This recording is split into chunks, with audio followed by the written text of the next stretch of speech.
If you just joined us or you're still with us, it's still Enterprise Weekend, reaching you from Enterprise Television. Let's get to our conversation for the morning.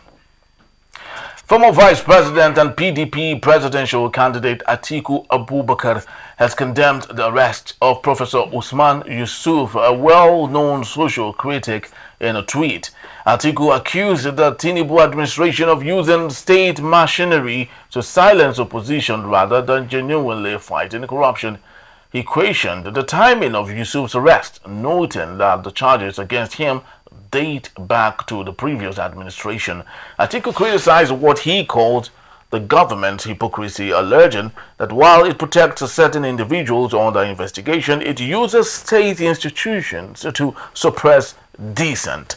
According to Atiku, the Tinubu administration appears more focused on manipulating the system for political advantage than addressing corruption.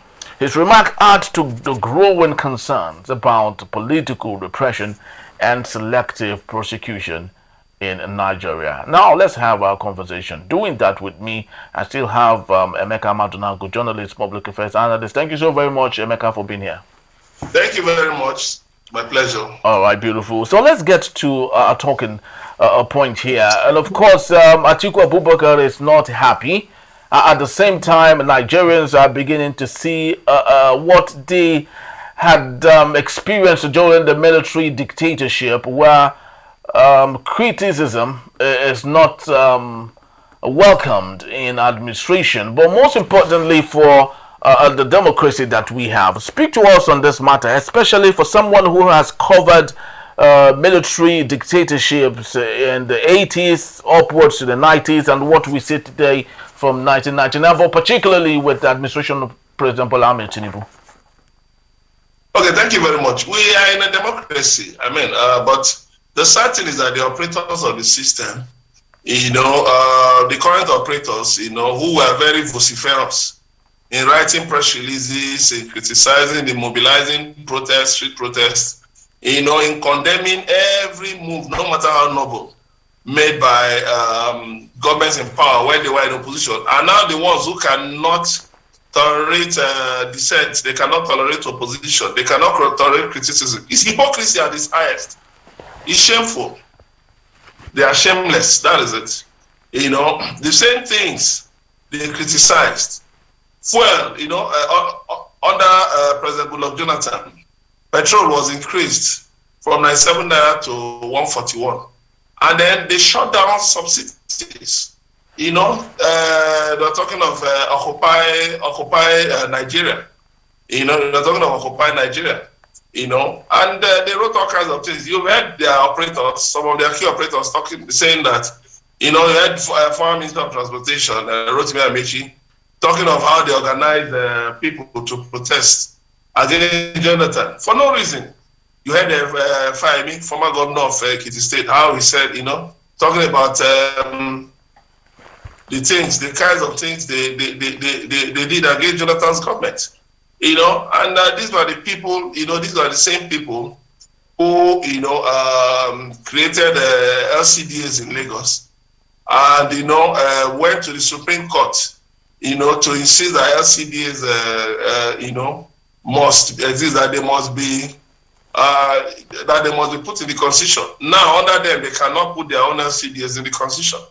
Their LCDAs remaining co-ed, but they are still operating, collecting allocations from existing 20 local governments, the existing 20 local governments in Lagos State. And you see all kinds of things, hate speech and all those things. So it just tells you that these are people who are just interested in grabbing power. They are not interested in democracy. They call themselves progressives, but their progressivism is of of a strange kind. Because progressivism actually points you in the future, points you in the direction of the future. But for these people, it's about looking constantly in the rearview mirror and underwhelming performance. They may claim that they are performing, but you can see how the economy is. Even their own supporters are lamenting. Their own supporters are crying. Their own supporters are the ones on the streets, just within a few months of their president's inauguration, the supporters were on the streets saying that they are hungry. So what do you call that? What do you call that? Even though there are people pretending that all is well, yeah, but I mean, in their quiet moments, they wonder what they really brought upon themselves and other Nigerians. But we will not stop speaking out against misgovernance. We will not stop speaking out against misrule. We will not stop speaking out against what we know, to be creeping dictatorship. Yes, I know that Professor Osman Yusuf, he was executive secretary of the National Health Insurance Scheme, and he was invited by the EFCC over a petition. You see, that's where the problem is. That is the same thing with the Nigerian police. Somebody just writes a frivolous petition, and the police just acts on it. So they are not inviting, they are not, going to investigate the petition. What they do is based on the petition, they just get somebody, arrest the person. So what it means is that once a petition comes from their own person, they just go and pick another Nigerian. And that's the sad thing. Or they go and pick their critic. But what do you think is the effect of that to the democracy that we operate? What do you think? Because when you take a look at it on the long haul, they are undermining democracy. I'm not saying that they should not accept petition. But when you accept a petition, you investigate. You don't just say you're inviting somebody for an interview, and the next thing you arrange a magistrate court to give a remand order, and you're going to throw somebody in prison. You forget you are going to leave that position one day. Where are those who are under Babangida misusing power? Those who are under Gowon misusing power? Those who are under Abacha misusing power? Where are they? Under Abdul Salami misusing power? Under Obasanjo and the rest of them? Where are they? Some of them have died. So nobody remembers who they are. Nobody remembers whether they ever existed or anything, because they are relics of the past. And that is what will happen. If that will continue to happen, as it was in the beginning, so shall it be in the end. It is shameful that instead of people to face the critical issues, of governance, face the critical issues, that have to do with the people's survival, how the people survive from day to day. What they're more interested in is weaponizing the law. The law is just there. You just take a section of Cybercrime Act, and has now become a pet, a pet weapon, a cordial in the hands of Nigerian police, just picking people. They pick so many journalists, pick bloggers, on frivolous allegations. Somebody just somebody just writes one frivolous petition, and then goes back home. The police will go and pick journalists, even for speaking or for writing. Let me tell you something. One day, all of this nonsense will come to an end. Let me tell them, we've seen the backs of previous dictators. By the grace of God, we'll see the backs of others who think that power is to be used to be weaponized against the people. Yes, but what they're doing is immoral, it's abhorrent, it's reprehensible. Yes, the opposition can call it reprehensible, but yes, the authority of the day would see that as what needs to be done in order to curtail excesses of the freedom of speech, because no responsible government will sit tight, fold its hands, while the opposition keep brewing things that are not substantial in nature. So don't you think the government has the authority of stemming some of these things so that it wouldn't escalate, that might cause chaos in the society? Ghana, under President John Kufuor, threw out the cybercrime law.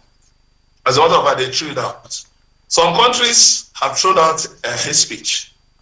There's freedom of expression, constitutionally guaranteed. Now, if you feel defamed or libel, you go to court. You don't approach the courts through the police. That's what we're talking about. There's nothing called criminal defamation.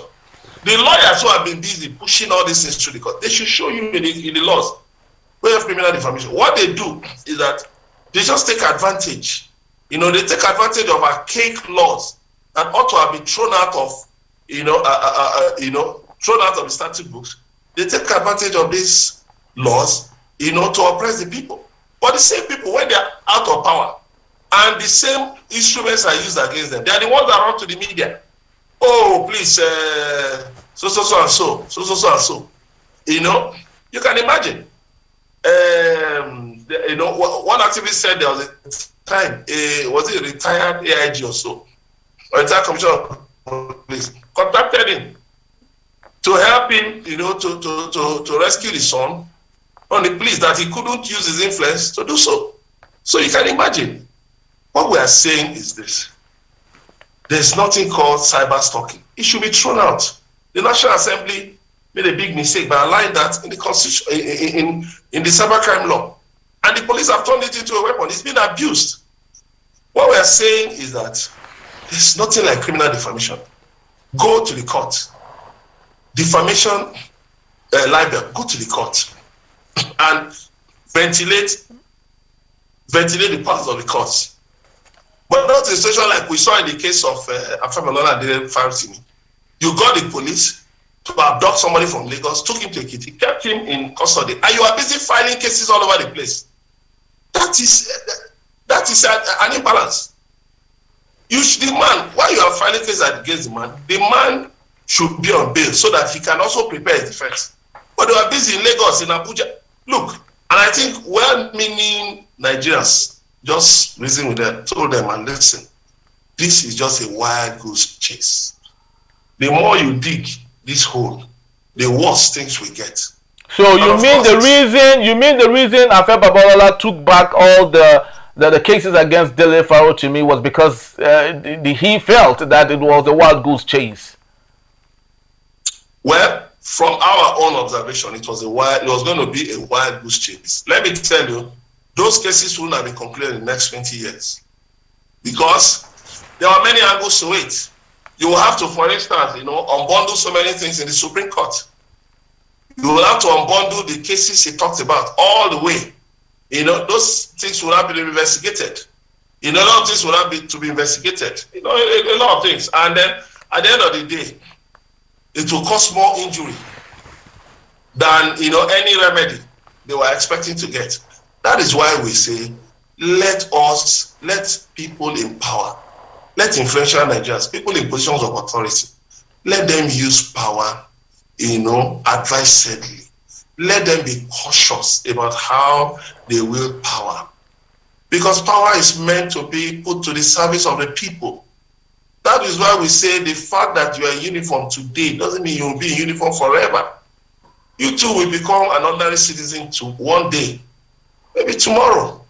And you don't know how that same power might be wielded against you. That is why we are in the media, in the civil society, saying that no, we shouldn't allow the police to wield power just, in defense of the elite. Because if you look at it, the police are so quick. They're so quick to pick on the Nigerians in the service of the elite, which is very wrong. Let the elite go to court. Let them go to court. We challenge them many times. Let them go to court, and see how it is. Because you cannot criminalize free speech. You cannot. The Constitution is very clear. In the various sections, you cannot criminalize free speech. You cannot prevent. Anybody has an opinion. People have an opinion. So if you feel the opinion is wrong, then go to court. But look at what has happened in the case of Omoyele Sowore. The IGP misusing power for his own benefit, which is against service rules. You don't use power to your own benefit. You don't. Just like a policeman now, his wife fights with another woman, and then you go and arrest the woman that fought your wife. Because you're a police officer. No, you go to the police station, you file a report. Then they will invite your wife, invite the woman. And that's what I'm talking about. You now use your power as the IG of police. Got Sowore, you said you invited him for an interview. That because, and then at the end, they took him to court, that he called you illegal IG. That is his opinion. After you have gone and now seen that, look, you are just made a mess of the whole thing. You now started issuing press releases. You now ran to the Attorney General of the Federation, which I think you should have done. If you feel that what you already said that you're not, you call the illegal IG. If you feel you're not illegal IG, then you go to court. But what this man is saying, no, is injurious to my reputation. No. Now look at. Then they will bring the law, the Police Act, amended Police Act, in 2022, and say how of the amended Police Act of 2024, and say how. Sure, okay, explain how you mean it is so and so. Then you, Mr. Gweto, explain your own side of the story. It should not be left for the court to decide whether truly, because already people are picking holes in the Police Act concerning the issue of the tenure of the IG. People are already picking holes. Yes, very, very true. You heard the other day. Sorry? Yeah, you were saying something. I said you heard the other day how the first PRO, Muyiwa Dejobi, was saying that the police have power to search, to arrest people anyhow based on the Police Act. All of these things are just misinterpretations of the law. I've advised Muyiwa Dejobi, since you are so interested in the law, go and read law, so that you'll be well guided in the statements you make as the spokesperson for the Nigerian police, so that people will not just be laughing at you. And what is this man talking about? You don't just wield power because it is in your possession. No, that is what we're talking about. And that's why when Alhaji Atiku, former Vice President Atiku Abubakar, says that, the Tinubu administration is clamping down on critics, that reinforces that belief, that reinforces that opinion. People have a right to speak. People have a right to speak. Your supporters will tell you, ride on, everything is fine. But you will come back and say, oh, you are a listening government, you reversed a policy that you felt was not right. But why did you reverse the policy? It was on the strength of criticism. Yes. But that same policy was what your supporters were telling you, ride on. You can do no wrong. you are perfect. You are like you are the state, and the state is you. And that is not possible. Very true. Democracy, freedom of speech is sacrosanct. You cannot take it away from anybody. So that's why we're also saying that National Assembly should abrogate all those laws that inhibit free speech, and strengthen the courts, strengthen the judiciary. Don't use the judiciary as a tool for oppression. Let the courts operate.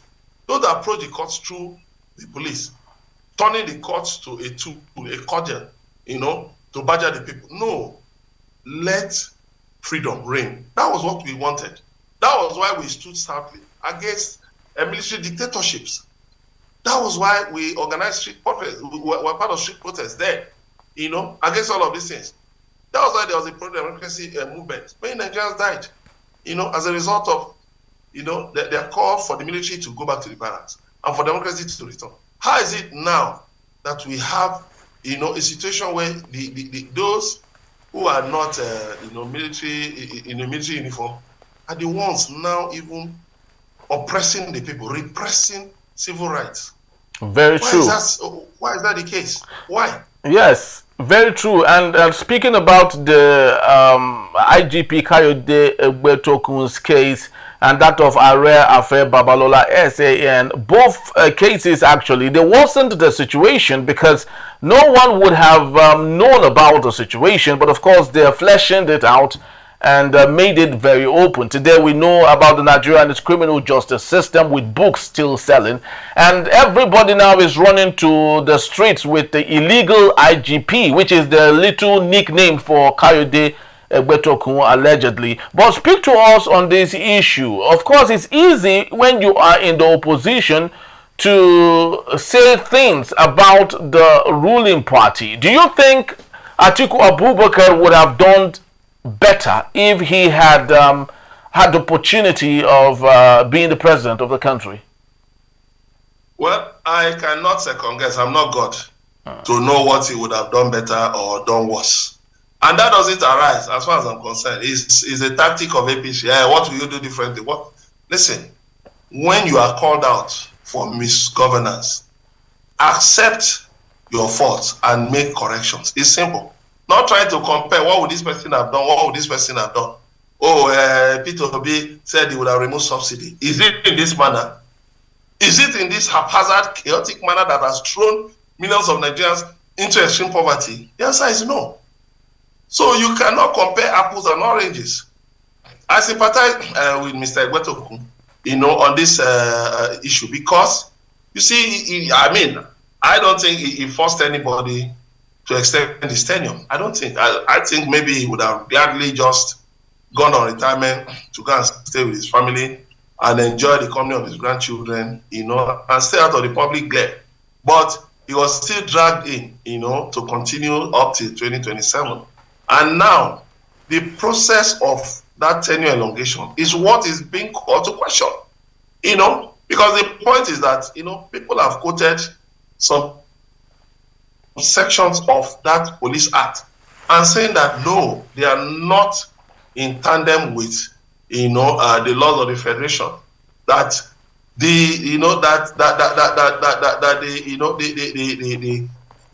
what gave rise to that tenure elongation, as stated in the Police Act, was wrong. Giving rise to it from an executive order was wrong, because executive orders are alien to the Constitution. There is no part of the Constitution that says that a public officer can, on his own or her own, make laws. No, that's why you have the legislature, and that is why in the Constitution the legislature is number one. It's placed ahead of the executive and the judiciary to make laws. So, we cannot now have the executive, that's supposed to implement laws, now creating laws by itself. It is unacceptable. It's the same way we have illegal constituency projects. They are not supposed to be. Constituency projects are not supposed to be. National Assembly is enacting laws, not carrying out contracts. That's the job of the executive. That's the job of the executive. But you see, in Nigeria, anything goes, and those are the things we are calling out. Those are the things we are crying out against. It's not as if we don't want the government to succeed. Why don't we want the government to succeed? If the government succeeds, all of us succeed together.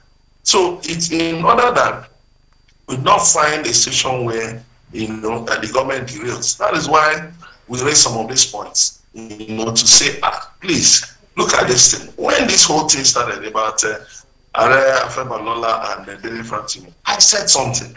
I said, I very close to the learned senior advocate, and I would advise him, why not do a book? Do like Ganifami, the late Chief Ganifami. When, Dr. Olu Onoguruwa, he's a former bosom friend, when, he wrote a book, he wrote a book detailing certain things against Chief Ganifami. Ganifami didn't say anything, just simply wrote his own book. And replied and responded to the issues raised in Onoguruwa's book. And that settled everything.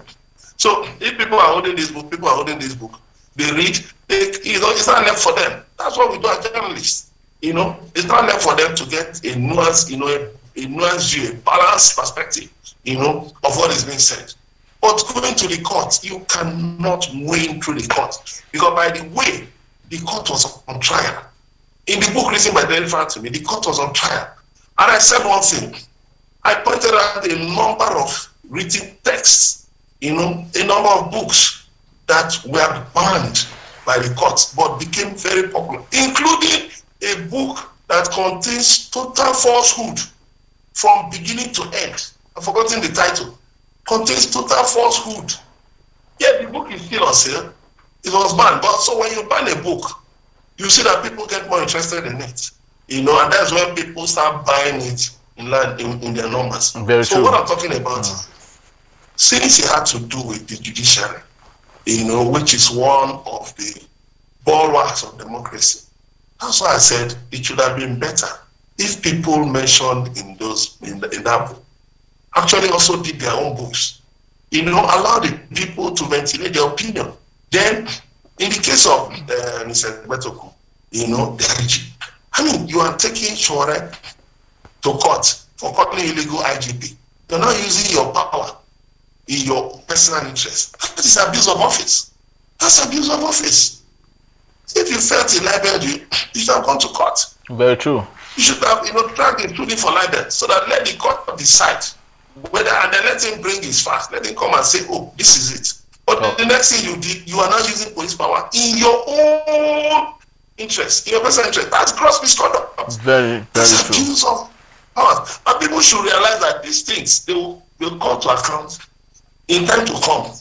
These things will be pointed to as they will be made reference points in time to come.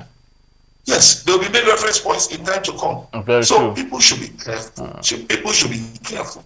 They should be cognizant of the fact that posterity will always judge. Well, okay, what about the president? People call him all kinds of names. They call him, they haul all kinds of things at him. How many will he arrest? Very true. How many are going to arrest? True. Yeah. Thank you so very much, Emeka Madunagu. Just to say that lots of political pundits have said it over and over again that President Bola Ahmed Tinubu rose on the wings of Nedeco, which was up front and forward against the military dictatorship. Not only did they antagonize the dictatorship, they equally brought their feet to the fire. How well now is it that he has had opportunity and going against those who wish to criticize him? Thank you so very much, Emeka Madunagu, once more. We truly do appreciate you. All right. So that's just about the time we have for today. We'd love to ask you to visit us to see more on this story at enterprisetvnews.com. You may equally like, comment, and follow us on all our social media platforms at Enterprise TV 7.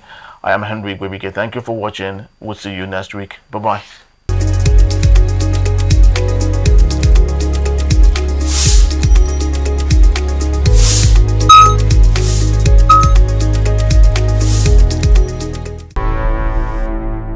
Enterprise TV, a tradition of truth.